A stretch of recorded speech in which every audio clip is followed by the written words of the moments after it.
un ciel gris. Seules les notes de pluie ont brisé le silence lorsque la dépouille de la jeune femme est arrivée, précédée de fleurs. À l'intérieur de la basilique, la famille d'Alexia a voulu cet adieu intime. Seuls les proches ont pu entrer à l'intérieur de l'édifice d'une capacité de 550 places.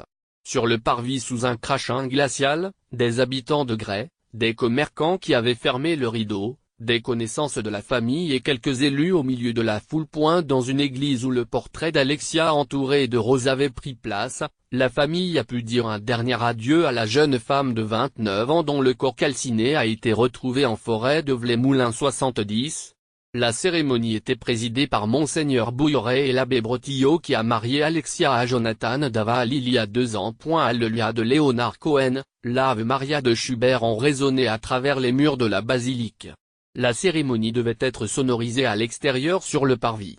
Le son s'est interrompu très vite lorsque le père d'Alexia a pris la parole. Sur le carnet des chants des obsèques, cette phrase de Paul Claudel: même pour le simple envol d'un papillon, tout le ciel est nécessaire. Obsèques d'Alexia Daval à Grailly. Intervenant Jean-Luc Bouilleret, archevêque de Besançon. Un reportage de Buridan Frédéric, de Bienféric, Soabou et Guy Thomas. Les pleurs sont nécessaires, c'était un temps de respect et de dignité. Monseigneur Jean-Luc Bouilleret a souligné la dignité de la cérémonie. Le chemin de paix, de réconciliation sera très long. J'entends bien que cette famille est profondément touchée, et peinée. Chacun de nous l'est également, même si nous n'avions pas connu Alexia. J'ai le sentiment qu'Alexia fait partie de cette grande famille de l'humanité et de celle de Gray. La population était présente pour l'accompagner dans sa dernière demeure. C'est toujours compliqué dans le cadre d'un crime ou d'un assassinat. Le temps permet petit à petit aux blessures de se fermer, mais elles ne se ferment jamais vraiment quand on perd un être cher, a confié l'archevêque de Besançon qui avait tenu à être présent en écourtant sa présence à la conférence des évêques de Lourdes. Peu avant 16h30, Monseigneur Bouilleret a béni une dernière fois le cercueil de la jeune femme à la sortie de la basilique.